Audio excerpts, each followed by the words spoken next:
Hello guys, welcome back to my YouTube channel. Guys देखिए, class 10th का chapter number 9 question number 13 करेंगे और बहुत ही अच्छा क्वेश्चन है। आपको ध्यान से देखना है। सबसे पहले तो आप वीडियो को रोक करके क्वेश्चन को पढ़ सकते हैं और मैं भी अपना समझाने की पूरी कोशिश करूँगा। आपको बस कीप साइलेंट होकर के, जैसे कहते हैं ना, बिल्कुल ध्यान से वो सुनना है। तो क्या करना है, देखो क्या कह रहा है क्वेश्चन में।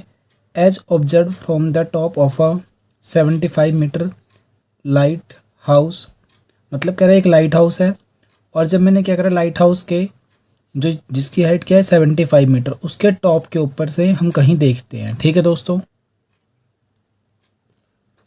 हिंदी में बताया जा रहा है कि समुद्र तल से 75 मीटर ऊंची लंबी लाइट हाउस के शिखर से देखने पर, मतलब क्या है, आप ऐसा मान के चल सकते हो कि ये एक लाइट हाउस है।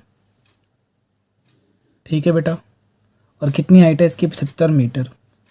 अब कह रहा है क्या, इसके जब मैं शिखर से, शिखर का मतलब क्या है, टॉप है, इसी को हम टॉप कहते हैं, इसी को हम क्या कहते हैं दोस्तों, शिखर कहते हैं।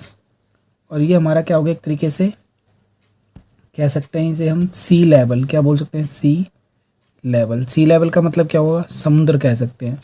और समुद्र का तल जो है इससे ऊंचाई पे। अब क्या कहा जा रहा है, from the sea level the angles of depression. Angle of, कौन से एंगल की बात कर रहे हैं प्यारे बच्चों, एंगल ऑफ डिप्रेशन की बात कर रहे हैं। और डिप्रेशन क्या होता है, हम जब ऊपर से नीचे की तरफ देखते हैं। और इसमें बोला भी तो हम इसके टॉप के ऊपर हैं इस बारी।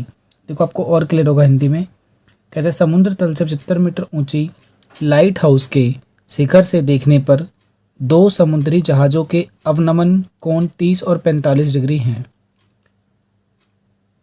सी level the angle of depression of the two ships are 30 degree and 45 degree. मतलब दो शिप दे रखा है आपके पास। शिप का मतलब क्या होता है, पानी का जहाज। और दोनों का एंगल क्या है, एक का 30 है, एक का क्या है गाइस, 45 डिग्री है। ठीक है, देन कहता है if one ship is exactly behind the other ship other on the same side. मतलब कि जो दो दो शिप है ना दोस्तों, वो क्या है, एक दूसरे के बिल्कुल पीछे पीछे है। कैसे, देखो अब मैं ऐसे कह सकता हूँ, कोई बच्चा कहेगा सर मैं इधर से देखूंगा और शिप तो नीचे की तरफ होगा ना, तो एक शिप यहाँ पे मान लिया और मैं एक शिप इधर मान लूँ। तो बेटा ऐसे नहीं हो सकता। उसने बोला है ये जो हमारा टावर है, शिखर है, लाइट हाउस है, इसके या तो इधर की तरफ, या तो इधर की तरफ मानना है आपको, या लेफ्ट में मानना है, या राइट में मानना है। तो सपोज करो एक लड़के ने यहाँ माना इसका एक शिप, तो दूसरा शिप क्या होगा, इससे थोड़ा सा आगे होगा। क्यों होगा, क्योंकि इसने बोला ना एक 30 डिग्री पे, एक 45 डिग्री पे है। तो आपको पता है ये जो स्ट्रेट लाइन होती है, इससे हम जितना पास आएंगे उतना क्या होता है, एंगल ज़्यादा होता है। तो एंगल ज़्यादा यहाँ पे क्या होगा, 45 डिग्री। और इसी लाइन से मैं और जितना दूर जाऊँ क्या हो जाएगा, एंगल कम हो जाएगा। एंगल कम क्यों लिया मैंने, क्योंकि इसने बोला एक को 30 लेना है, एक को 45 लेना है। तो जितना हम दूर जाएंगे वो कम होता है, जितना पास आएंगे वो क्या होगा प्यारे बच्चों, ज़्यादा होता है। ठीक है, आप इधर की तरफ बना सकते हो, कोई ऐसे भी तो कह सकता है सर मैं 45 यहाँ ले रहा हूँ और 30 को ऐसे ले रहा हूँ। तो जी हाँ, बिल्कुल आप ऐसे भी कर सकते हो। या तो आप ये वाला डायग्राम बनाओ या फिर आप ये वाला डायग्राम बनाओ। यहाँ तक क्लियर है मेरी बात, समझ गए। अब इसके बाद क्या कहा जा रहा है, exactly behind the other side on the same side, मतलब इसे एक साइड है। फिर कहता है find the distance between the to ship.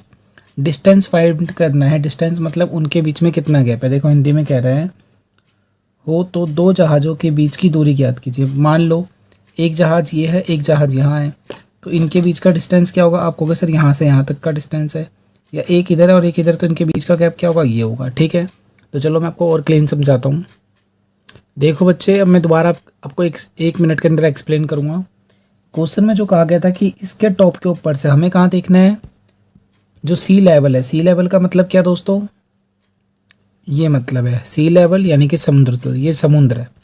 अब क्या कह रहा था, इनका जो एंगल है वो कौन सा है, एंगल कौन सा है बेटा, इनका एंगल है डिप्रेशन। कौन सा एंगल है, डिप्रेशन। देखो ये रहा।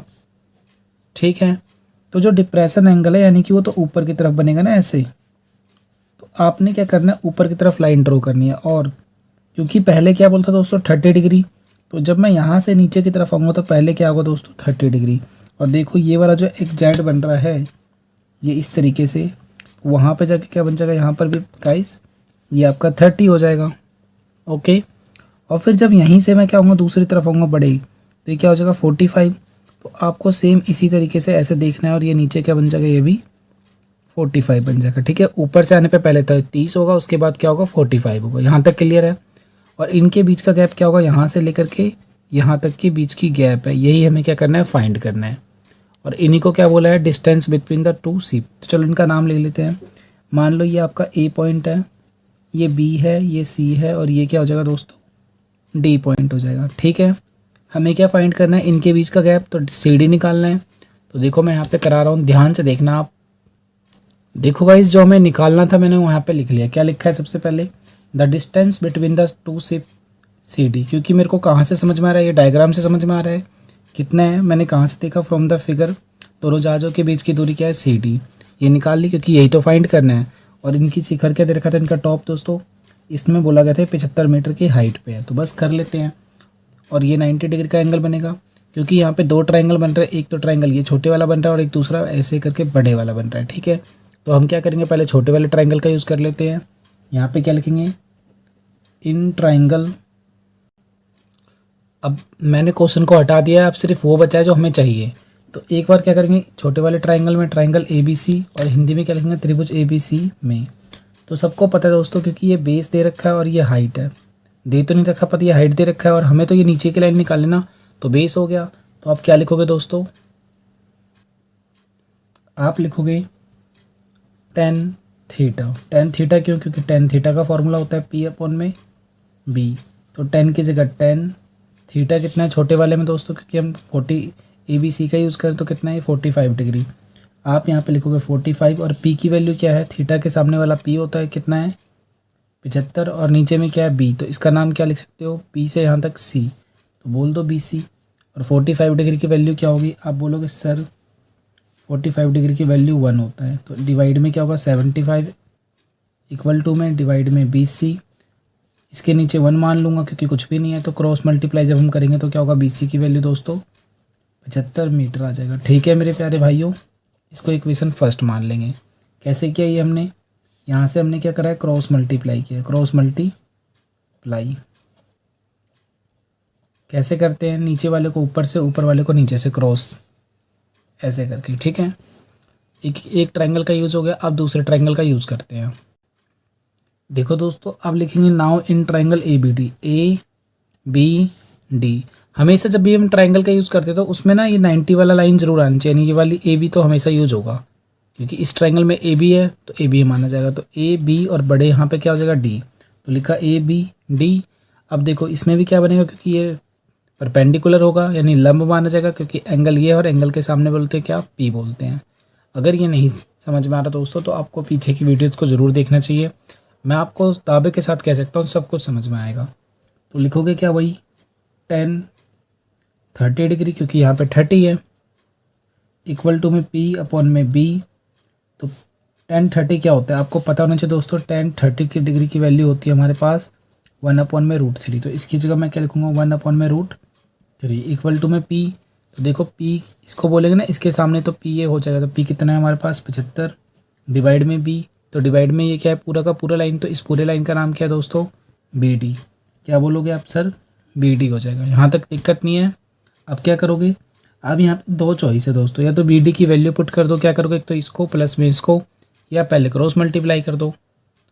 देखिए गाइस, इस ऊपर वाले नंबर को यहाँ से नीचे से इनटू करेंगे और इस ऊपर को इससे, इसी को भी कहते हैं हम क्या, क्रॉस मल्टीप्लाई। तो जब मैं 1 को बी डी से करूँगा तो बी डी 1/1 लिखा, और 75 को √3 से करेंगे तो 75 इंटू में √3। तो बी डी को करेंगे तो क्या आएगा आपका, आप कहोगे सर बी डी, क्योंकि 1 से करेंगे तो सेम आएगा, इक्वल टू में 75√3 मीटर। ठीक है, क्या हमें बी डी की वैल्यू निकालनी है। याद करो हमें क्वेश्चन में क्या निकालना था दोस्तों, हमें क्वेश्चन में बोला गया था कि डिस्टेंस फाइंड करनी है, और एक सी पी ए है और एक सी पी ए है। तो दोस्तों इनके डिस्टेंस तो सी डी है, हमें सिर्फ सी डी चाहिए। तो इसको यहाँ पे हम क्या करेंगे, मैं इसको यहाँ नोट कर ले रहा हूँ। ठीक है, तो क्या होगा, बी डी इक्वल टू में क्या है, 75√3 आ चुका है। ठीक है ना मेरी बात। जब आप डायग्राम को देखोगे तो बी डी यहाँ से लेकर के यहाँ तक हो रहा है पूरा, और बी डी में क्या है, एक तो इसको ऐड करेंगे प्लस में इसको ऐड करेंगे, तो इसका नाम क्या है बताओ, इसका नाम आप कहोगे सर बी सी। तो मैं क्या बी डी को ऐसे लिख सकता, बी सी प्लस में ये वाली लाइन इतना प्लस में इतना। ये देखो जैसे कि मान लो कि ये लाइन है, यहाँ से इसका नाम क्या है, बी डी, और बीच में क्या है सी, तो यहाँ से क्या कर लूँगा, बी सी प्लस में सी डी। तो बी सी प्लस में सी डी इक्वल टू में क्या होगा, 75√3 3 हो जाएगा क्योंकि तो इक्वल से पे पहले से ही है। अब हमें क्या इन दोनों में से किसी की वैल्यू पता है आपको? कि यस सर, ये देखो यहाँ पर क्या है, BC की वैल्यू क्या है 75 मीटर, तो BC की जगह क्या आ जाएगा 75 प्लस में CD इक्वल टू में 75√3। और आपको ये यहाँ पे रीजन देना पड़ेगा क्या, BC इक्वल टू 75 मीटर। कहाँ से? By equation first. हिंदी में क्या लिखोगे दोस्तों? समीकरण 1 से। ठीक है ना दोस्तों। अब ये गिनती वाला और ये भी तो गिनती का है, तो इधर जाके क्या हो जाएगा, ये माइनस हो जाएगा, तो यहाँ पे क्या बचेगा CD। और मैं CD की जगह क्यों नहीं रख रहा, क्योंकि मेरे को तो CD फाइंड करना है ना, ये वाली डिस्टेंस। तो 75√3 माइनस का 75 क्या आएगा गाइस? देखिए कुछ कॉमन दिख रहा है आपको कि सर 75 और 75 सेम है, तो 75 को कॉमन ले लो, अंदर में क्या बचेगा √3 -1।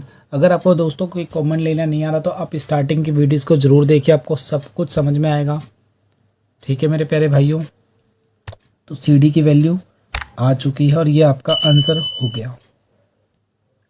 ठीक है दोस्तों, बट अब एक चीज़ देखोगे ना जब क्वेश्चन में, तो क्वेश्चन में आपको एक चीज़ समझना चाहिए, क्योंकि इसमें अगर मीटर में बात करें तो यहाँ पर आपको भी क्या लगाना चाहिए, मीटर लगाना चाहिए। ठीक है, तो आप क्या बोलोगे? वैसे तो आपको ये CD बोल सकते हो, या फिर यहाँ पे एक लाइन लिखनी पड़ेगी क्या, तो दोस्तों आपको ये लाइन उतारनी पड़ेगी। तो ये वीडियो कैसी लगी है कमेंट करके ज़रूर बताना। अगर ये आपको इस वीडियो से कुछ भी सीखने को मिला है तो प्लीज़ वीडियो को लाइक कीजिए, चैनल पे नए हैं तो चैनल को सब्सक्राइब करें, साथ में बेल आइकन का बटन दबा लेना। और इसका अगर अगला पार्ट देखना चाहते हो तो देखिए आपकी स्क्रीन पे आ चुका है, और आप यहाँ से इस पूरे चैप्टर के प्लेलिस्ट भी देख सकते हो। थैंक यू दोस्तों।